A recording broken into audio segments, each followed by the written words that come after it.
Jag vet inte hur bra det här blev med ljuset, älskling. För nu har vi sol över det och sen är vi mörka här och sen har vi sol igen vid magen. Det funkar.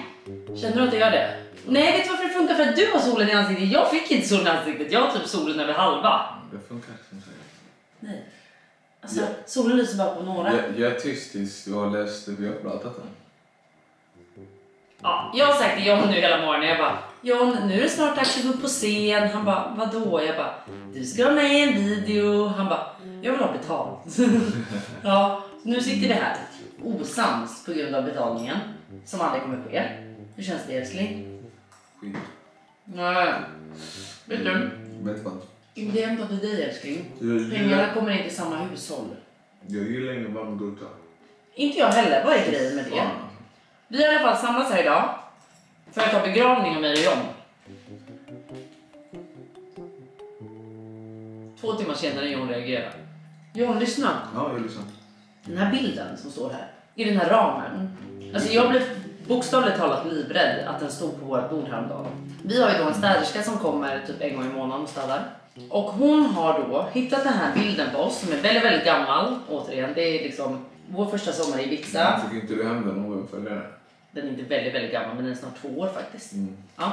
Den här bilden har hon lagt in i en ram. Hon har lagt in den här i en ram. Ja, jag tror det var du. Nej! Hon har lagt in den här bilden på oss i den här ramen. Och den här ramen gör mig också livrädd. För det känns verkligen som att så här är de här döda människorna. Vänta. Oj, där kom jag. Nej men, kan ni inte hålla med om? När man har en sån här bild på typ sig själv hemma så blir man så här, är de döda eller varför tycker vi synd om dem? Nej, alltså det... Det är bara så här en minnesbild typ som är så här. Fast det kanske är svensk kultur. Ja, för att ni har bilder. Vi har bilder på oss själva överallt i hemmet. Det är mig absolut livrädd. På mamma, pappa, alla barn. Men det är en grej. Jo, men det är en grej att man har på sin mormor och morfar, men de är ju döda. Ja, men mamma har honom på sig själv ju.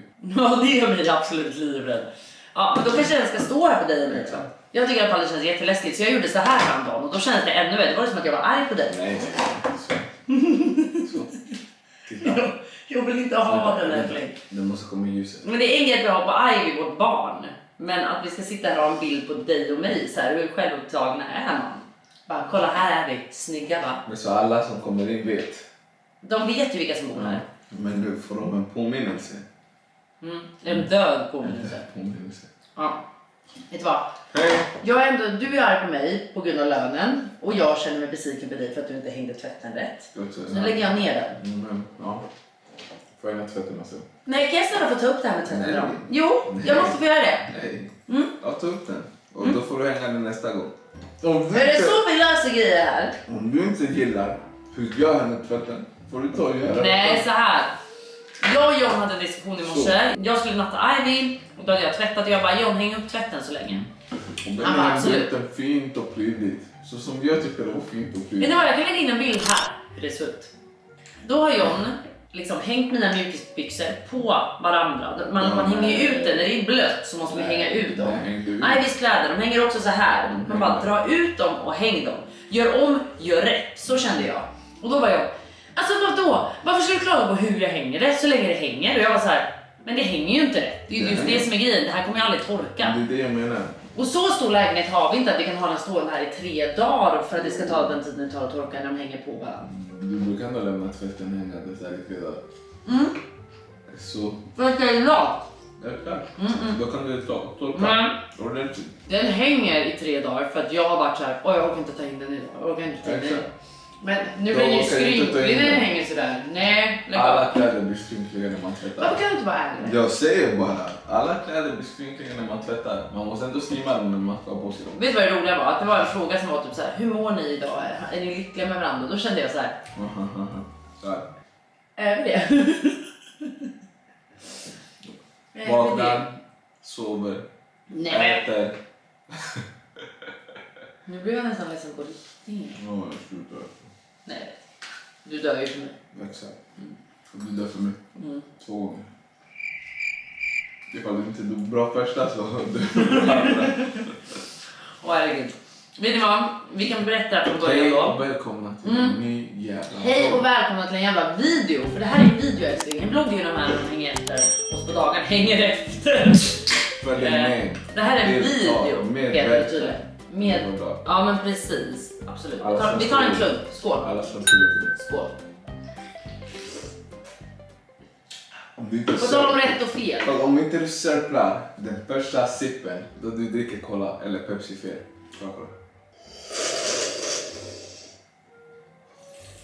Så det smakar bättre. Det smakar som Aerob. Fattar. Förstår du? Tips. Vegan. Vi sitter här nu. Jag äter min asiatiska räksallad från Holy Greens och John äter en fried rice från thai-köket typ precis där nedanför. Den är så jävla god faktiskt. Den är faktiskt jävligt god. Den är riktigt jävla bra. De behöver mer kyckling i den men... Vi ska inte prata om thai-köket idag. Nej. Det kan vi ta en annan dag. Men idag ska vi prata, vi ska alltså rota in oss i vår relation. Hur vi faktiskt mår och hur vi faktiskt har det. Och lite andra grejer. För ni har frågat oss om typ allt möjligt. Ni har frågat oss typ om vi kanske är gravida. Ja, vi också. Det är jag och... Men vi svarar inte på den frågan än. Ni har frågat hur livet är, hur sexlivet är. Ni har frågat oss så mycket. Så jag tänker faktiskt att vi ska gå in på det nu. Och jag tänker att ska jag ta första frågan direkt eller? Ja. Vi kör. Fy fan. Den kom. Jag skulle svälja en luftgrop. Nej, jag skulle svälja en luftgrop och den kom. Den bara kom älskling. Alltså, jag gör inte något. Okej. Jag tycker vi tar första frågan på en gång. Hörrni, jag har lovat er att jag skulle kolla upp om jag kunde fixa en rabattkod på den här fantastiska Baby Breza mjölkersättningsmaskinen. Men jag har även fixat rabatt på en helt annan fantastisk grej. Jag kan säga så här, om jag säger att det är den bäst sålda babymonitorn i USA och nu lanseras den i Norden. Vilken är jag pratar om? Jo, givetvis Nanit. Innan jag sätter igång och berättar om otroliga Nanit och Baby Breza så vill jag dela med mig min kod. Den är Klara15. Klara15 ger er 15% rabatt både hos nanit.se men också på babybreza.se. Så det är två olika hemsidor men samma kod och samma rabatt till er. Nu sätter vi igång och jag vill börja prata om, som jag sa, den otroliga Naniten. Okej, ni tänker kanske så här, men snälla det är bara en babymonitor. Nej, det är så mycket mer än en babymonitor. Det här är inte bara en kamera, utan den har så mycket andra grejer som jag tycker är så fantastiska. Till exempel så har inte Nanit några fysiska sensorer på Ivys kropp, till skillnad från vissa andra. Och det kan ju till exempel skapa hudirritationer, men Nanit har alltså inte det. Utan det den här smarta jävla monitorn gör, det är att tillsammans med kameran, tillsammans med appen och tillsammans med ett klädesplagg som jag kommer visa snart som Nanit erbjuder, så kan den mäta av till exempel då Ivys andningsrörelser, när Ivy vaknar, hur Ivy ligger, hur en hel natt har sett ut. Efter varje natt så får man liksom en så här sammanställning av natten. Och där kan jag då enkelt se hur Ivy har sovit under natten. Även fast det är kolsvart i vårt rum på natten så kan den här kameran alltså se i mörker. Så man ser allting tydligt, exakt hur hon ligger, hur hon har sovit och allt där till. Och nu ska jag visa hur det faktiskt funkar när jag sa det här med att Ivy tar på sig ett klädesplagg. Nanit då erbjuder till exempel en pyjamas och den ser ut så här. Och med hjälp av de här liksom mönstren som är på så kan alltså den här kameran läsa av Ivys andningsmönster. Och det är så jävla fett. Så liksom när jag går in i appen så kan jag enkelt se, okej, hon tar 32 andetag per minut till exempel. Nej men alltså det är så smart. Vill man inte ha pyjamas så kan man ha det här bandet som man bara liksom fäster runt. Jag ska visa snart hur det ser ut på Ivy. Det här har faktiskt varit en favorit hemma hos oss. För att det är väldigt varmt i vårt sovrum och Ivy sover ofta i bara blöja. Så att den här fäster vi liksom runt här under armarna med liksom mot armhålan så att den inte rör sig. Man vill ju inte få den liksom över så att den inte kan röra sig, utan viktigt att den fästs liksom här över bröstkorgen och under armarna. Så det är också ett alternativ, men samma mönster återigen för att Nanit-kameran ska kunna läsa av. Sedan finns det även en sovpåse som ser ut så här. Så det är liksom lite vad ni föredrar att använda. Och jag har också hört att bebisar sover väldigt bra i sovpåsar. Och den här är ju även armarna utanför givetvis, för att nu är ju Ivy så pass stor att hon kanske vänder på sig och då är det viktigt att hon ska kunna ta emot sig sig och rulla tillbaka. De har även släppt ett lakan som man också kan lägga i sin baby crib. Och som jag också sa, det är inte bara en monitor utan det finns också den här fantastiska appen som jag lägger in här. Det är alltså Nanit och där kan ni alltså följa sömnrapporterna, ni kan se tillväxt på Ivy, inte bara på Ivy men på eran bebis. Ni får milstoppar längs vägen och ni får också rekommendationer på vägen, sömntips som också är forskningsbaserade. Så den här appen ger er så mycket mer så att det är inte bara det här att ni köper en kamera och att ni tänker så här, men gud vad dyrt bara för en kamera. Men det är så mycket mer. Alltså den här appen, det är den som verkligen, där läser jag av exakt hur Ivy har sovit. Om det har varit en stökig natt, även fast jag kanske inte har vaknat så ser jag om hon har sovit tryggt, lugnt eller om det har varit mycket uppvak. Nanit har verkligen hjälpt oss att kunna liksom mer slappna av, ta det lugnt och lägga sig, vända ryggen till. För jag vet att den här läser av att Ivy andas, Ivy mår bra. Om Ivy inte skulle andas, om de inte kan läsa av något andningsmönster till exempel, då kommer det en signal både till min telefon men även från kameran. Och den stänger man lätt av genom att bara liksom täcka kameran och stänga av den via mobilen. Det hoppas vi aldrig ska hända. Men även det gör ju att man sover lite tryggt. För att man känner att jag behöver inte vara den som sitter som en hök på mitt barn. Utan den här hökar för mig. Så här då kan jag enkelt gå in och se appen.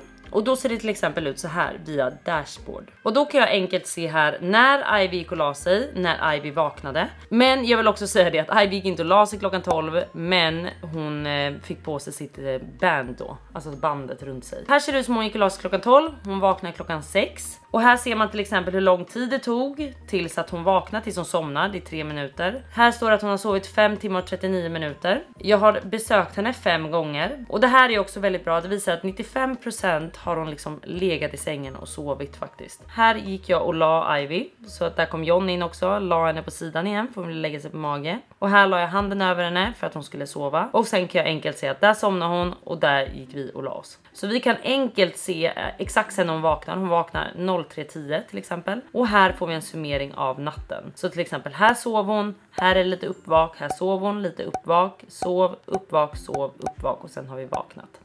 Och vi kan enkelt se graderna i rummet. Nej men alltså man kan se så mycket. Och här kan man också se hennes andningsrörelse också. Om man trycker på inbox så kan man få lite tips för att liksom få henne att somna själv. I den här appen så får man så mycket information om liksom hur hon har vaknat, hur hon har sovit, när hon har vaknat och liksom tips och rekommendationer för att få Ivy att sova ännu bättre.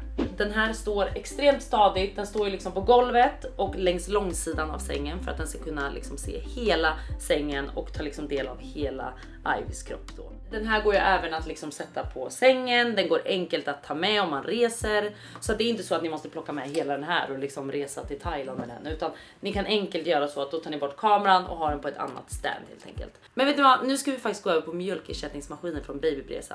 Men glöm nu inte koden KLARA15 som ger 15% rabatt på nanit.se.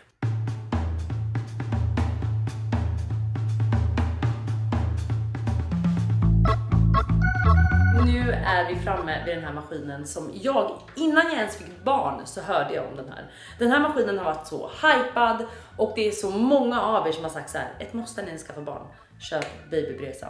Och här står jag med en Babybresa och jag kan inte förstå att det här inte har funnits längre på marknaden. Alltså det här är så genialiskt smart. Det gör din vardag och din bebistid så jävla enkel och så jävla okomplicerad. Hos babybresa.se så gäller alltså min kod KLARA15 återigen för 15% rabatt. Vad det här är, det är alltså mjölkersättningsmaskin.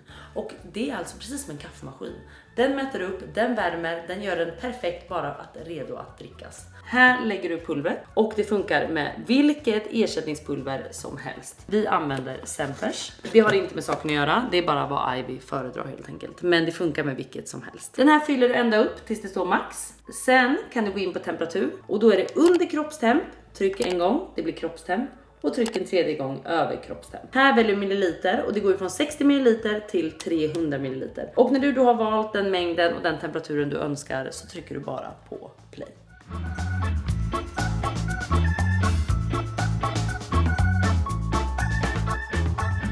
Alltså jag kan bara säga så här, perfekt temperatur, perfekt mängd. Alltså den här tänker åt dig. Så till exempel när du är trött på natten och kanske lever på ersättning till ditt barn, då tänker den här åt dig. Du ställer bara din flaska, eller bebisens flaska. Den mäter, den värmer och du gör så till barnet. Alltså förstår ni hur genialiskt det här är? Jag helammar ju faktiskt, men jag ger ersättning ibland, eller John ger ersättning ibland om jag är iväg och hon skulle bli hungrig under tiden. Och de där 2 dagarna när mina bröst plötsligt la av, då fick hon också ersättning. Och det var då vi upptäckte hur smart den här är. För jag tyckte det var så svårt först. Och bara, hur varmt ska det vara? Det är vattenbad och ska det vara perfekt? Och man bara, nej, tänker ju åt mig. Vi brukar faktiskt köra på kroppstemp. Nu blir Ivy hungrig där inne och nu ska jag visa hur nöjd Ivy blir med den här.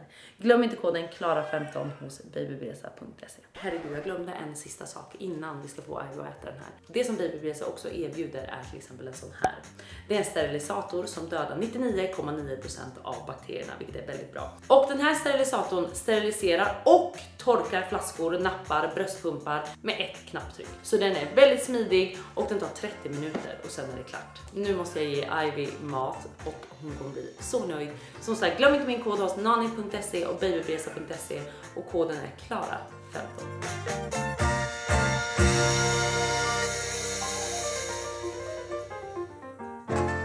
Hur har er relation påverkats på gott och ont sen Ivy kom? Inte alls. Så du inte alls? Inte alls.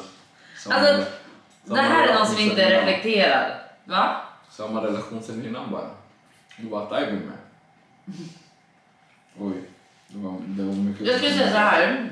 Vi pratade faktiskt om det här om dagen, om du minns. Att så här, eller det var inte egentligen om det här, men vi låg i sängen, det var morgon och så säger jag till John, jag bara, fan, det känns konstigt att Ivy inte skulle vara med oss längre. Det är sant. Förstår du vad jag menar? Att så här, jag minns inte ens tiden längre, det låter så jävla konstigt kanske, men jag minns faktiskt inte ens tiden nu innan Ivy kom.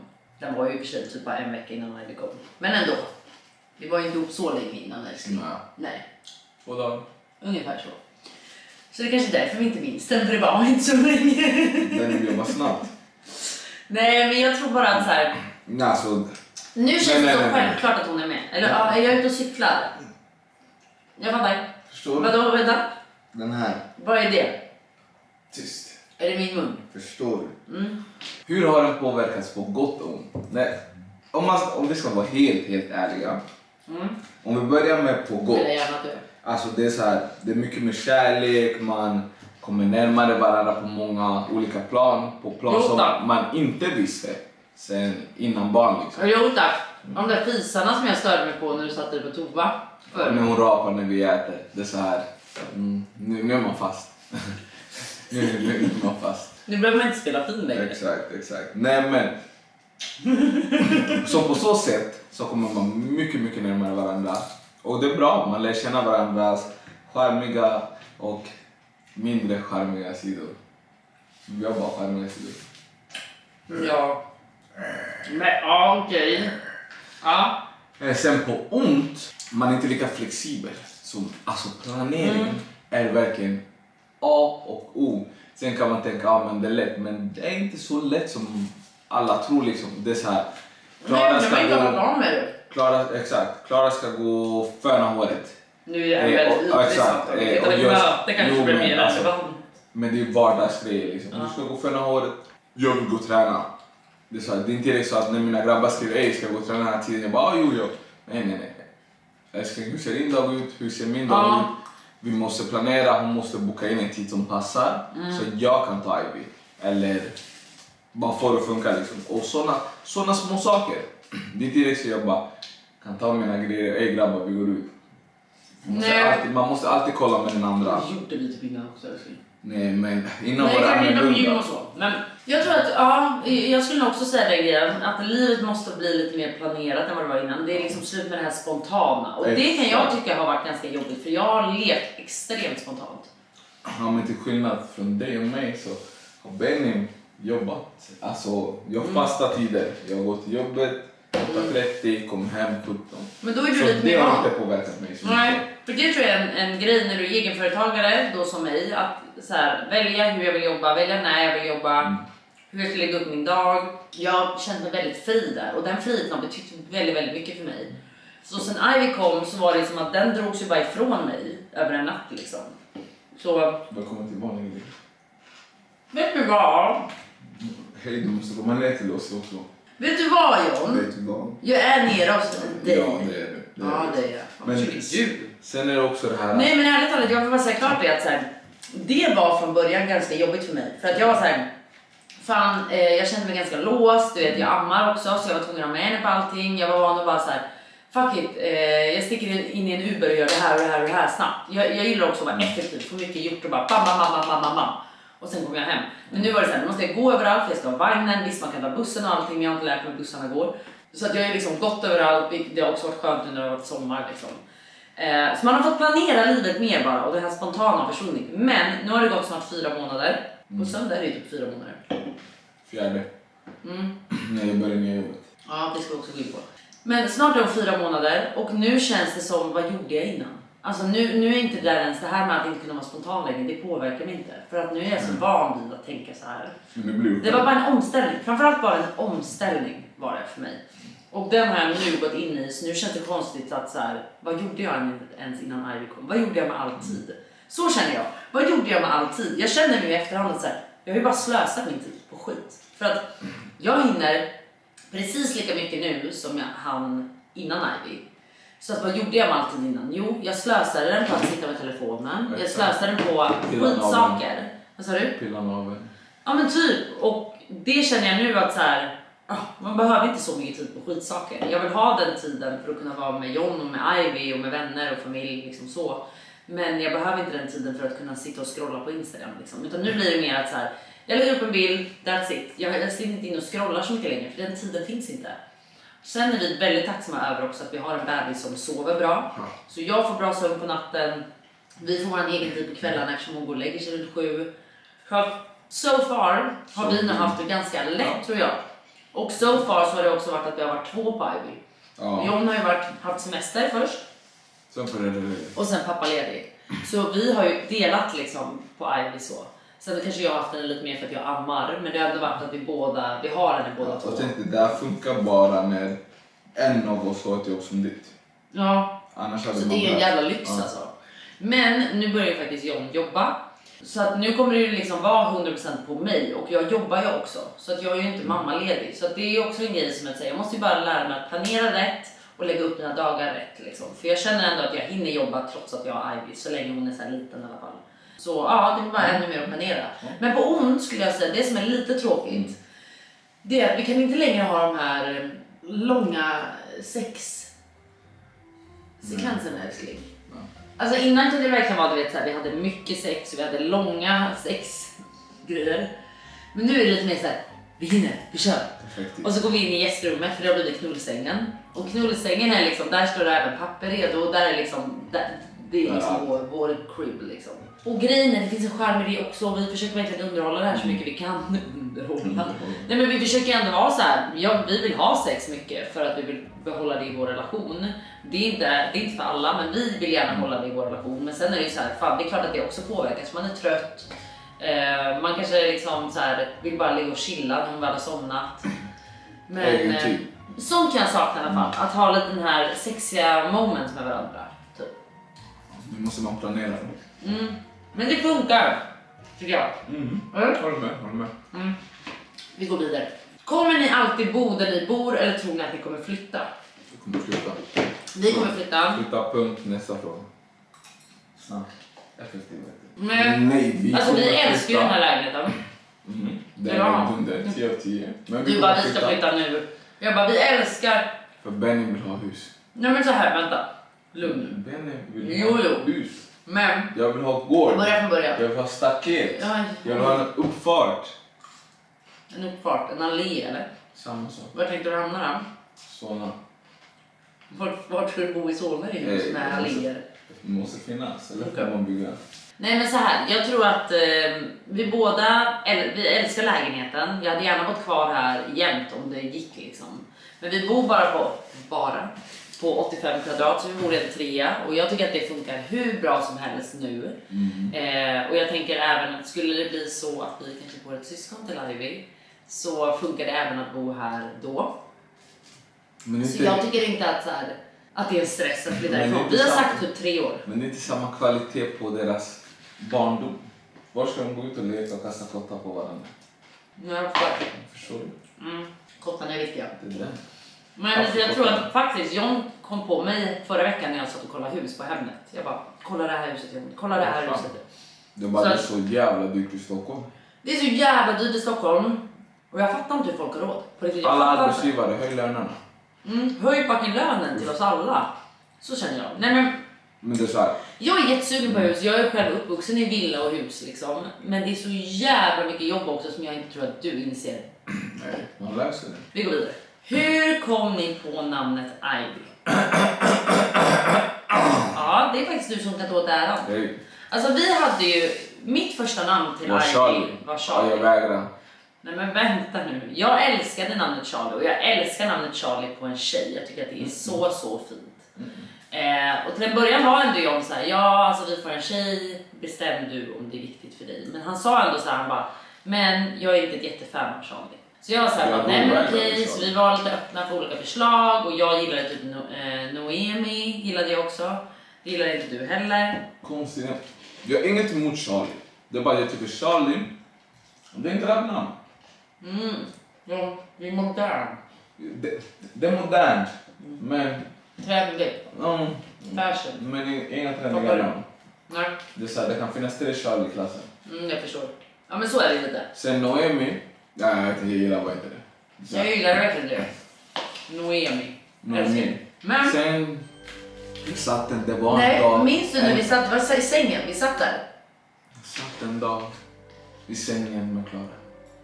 Satt och tänkte, hon bara Charlie.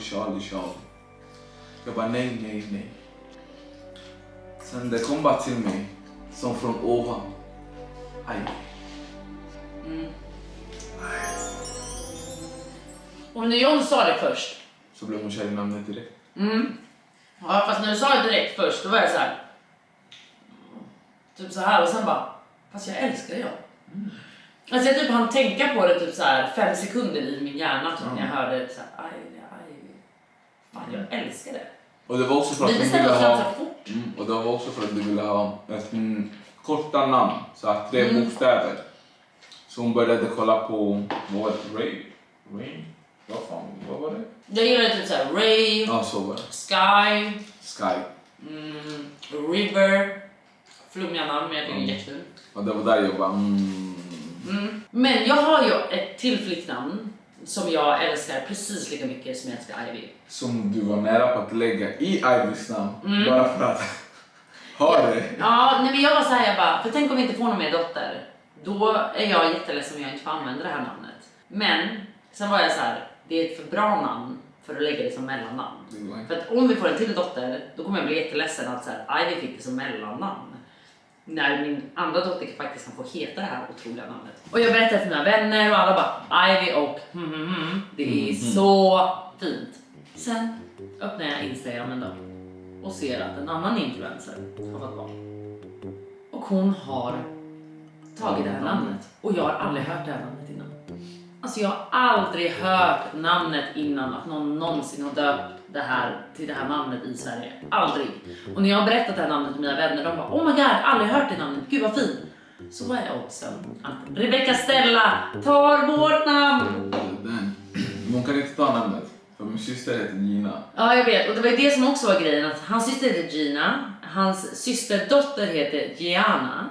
Så vi ville ha Gia. Så att vi vill ha Ivy och Gia, alltså Gia med G-I-A. Och de två tillsammans. Så jag säger det fortfarande, får jag en dotter, hon kommer heta Gia. För vi har sagt det sen fucking dag 1. Och jag... Sen fucking dag. Nej men alltså det är mitt absoluta favoritnamn, så Ivy. Eller det är liksom på samma plats, jag älskar dem. Så jag är med namn rätt. Men det är också så här, Ivy och Gia hade också varit jättefint att ha som så här, hennes andra namn återigen.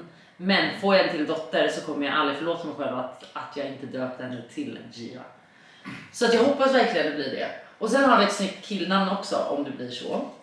Kommer du ihåg? Ja. Bam, Edinson Arboleda Edmund. Ja, Edinson heter John i andra namn, så det är inte det vad sonen ska heta alltså. Men det behöver vi inte dela med oss av. Jo, men det är inte det. Ja, men det är inte hans förnamn. Så den. Vi behöver inte dela med oss av förnamnet till killen. Alltså som sagt, jag sitter inte och säger att vi ska få varken en tjej eller kille. Men ändå. Vi går vidare. När tänker ni nästa barn? Vi har något att berätta.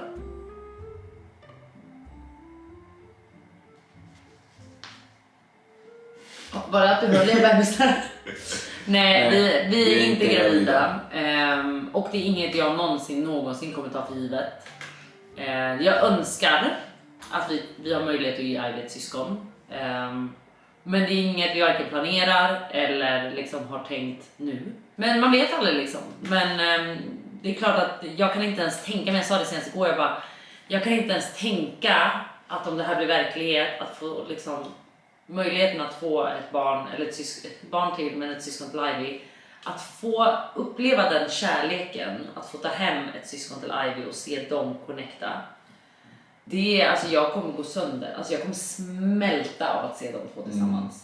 Men man får se vad livet har att ge en, och jag och John, vi är så jävla tacksamma för Ivy. Det var allt jag någonsin har drömt om. Jag brukar säga till henne, du är allt jag har drömt om, jag har väntat på dig i så många år och allt det här, så att jag är så tacksam för Ivy och att hon mår bra, att hon är frisk och allt det. Så att jag tror att för mig, ingen av oss sitter och planerar ett till syskon här och nu oavsett. Men nästa år.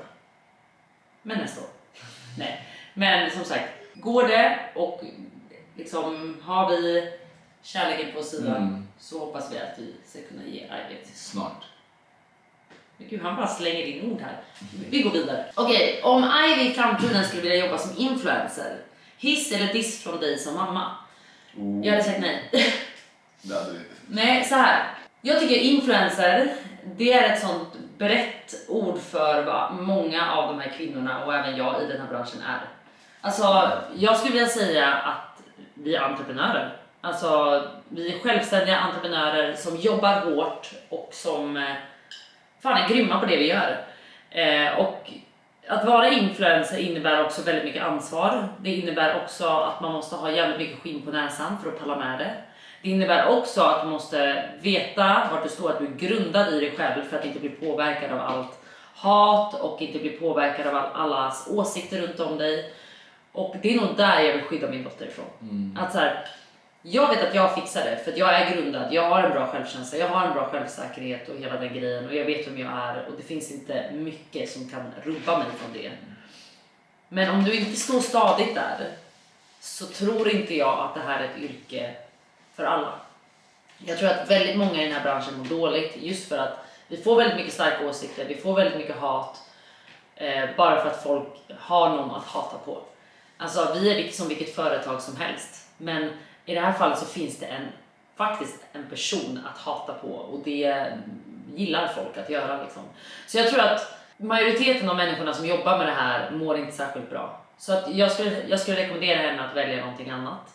Men jag älskar mitt jobb, jag mår jättebra, och ja, jag vill bara att hon ska känna så om sig själv och känna så om sitt jobb i framtiden. Så vad det blir får vi se. Men hade jag fått välja så hade jag nog sagt att så här, fan, skulle inte satsa på något annat. Men om hon känner så här, nej mamma, jag vill det här. Vet du vad? You go, girl. Eller hur? 100%. Jag har inte sagt det bättre. Nej, eller hur? Ja. Där. Sure. Okej. 3 saker jag gillar med John och 3 saker jag ogillar med John. Jag gillar allt och gillar inget. Jag älskar att du alltid får mig att känna mig så trygg. Gud, det här är som ett tal till dig. Jag älskar att du får mig alltid att känna mig så trygg. Jag älskar din lojalitet. Och jag älskar att jag vet att du skulle göra allt för din familj. Det är så mycket jag älskar. Det här var liksom bara 3 saker. Så jag har så mycket mer. Men vi tar bara 3 saker då. 3 saker jag inte gillar. Jag hatar... Nej, jag skämtar. Jag kan verkligen störa mig på att John är så förbaskat jävla envis. Alltså förbaskat envis. Han är så envis att det är så här, du vet, det kan vara en skitsak. Typ om jag säger så här, jag vill ha en sittingbulle eller en Snickers, du vill ha sittingbull va? Då kan han bara för att du säger att jag vill ha en sittingbull, då kommer jag ta Snickers. Fast jag vet att han vill ha sittingbull. Stay safe. Nej, men det är typ så, och det kan vara så här, John, du behöver inte vara envis mot mig. Och det där kan våra tjafs hamna ibland, att jag känner så här, John, nu säger du bara emot för att säga emot. Och ja, det är så här tjurighet typ som jag kan störa mig på med dig. Jo. Och sen kan jag störa mig på en till grej. Och det är typ tvätten. När du slarvar, du gör nästan rätt. Om jag säger så här, John, kan du bädda sängen idag? Då är det slängt upp täcket och slängt kuddarna. För då kan han skriva under på att jag har ju bäddat. Man bara, ja, fast vet du vad, du kunde ha skippat det för jag får ändå göra om det. Eller som nu med tvätten. Jag får ändå göra om det. Men är inte det för att du vill kontrollera och jag har gått dit sen dess? Nej, det är det inte. Säkert. Mycket, absolut. Mycket måste jag jobba på. Men i de här lägena så är du bara slarvig och lat. Alltså, det var du är. Och din mamma kan skriva under på. Hon brukar säga samma sak. Dora säger exakt samma sak om dig, John. Aldrig. Ja, jag vet hur det känns. Men jag vill ha 3 saker du gillar med mig. Inte 3 du inte gillar. Inte saker inte. Va? Okej, jag kör. Lojalitet. Den är viktig. Den är bra. Vad tycker du om min lojalitet? Den är där. 10/10. Omtänksam. Och superbra mamma. Fint där kring. Och på vilket sätt är jag en bra mamma? På alla sätt. Lejonmamma med dig. Vad sa du? Lejonmamma med dig. Jag vet att hon kommer att vara trygg med dig. Behöver inte oroa mig liksom. Nej. Hennes bästa kommer alltid först. Och grejer du inte gillar då? När du rapar.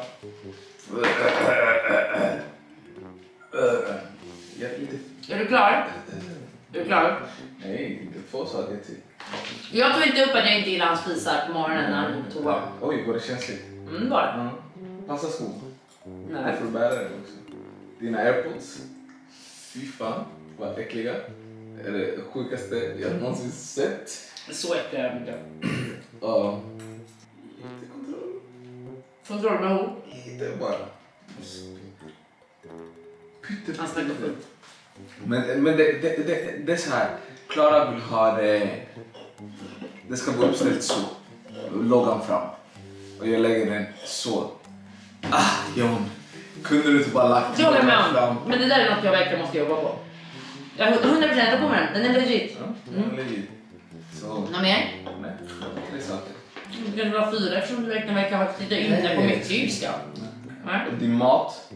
Du är som ett barn när du äter mat. Jag gillar inte ost. Jag gillar inte kycklinglår. Jag gillar inte det. Jag blir så här. Maten bara. Vi brukar säga det. Johns systerdotter, hon är hon är jättekänslig. Hon har den här. Jag kommer inte ihåg vad det heter. Den sjukdomen finns ju direkt. Okej, men läkaren har sagt så här. Hon gillar inte att äta någonting med färg. Ingenting med färg. Det ska vara ris, kycklingfilé, potatis, makaroner. Då kommer jag säga en diagnos för mig också.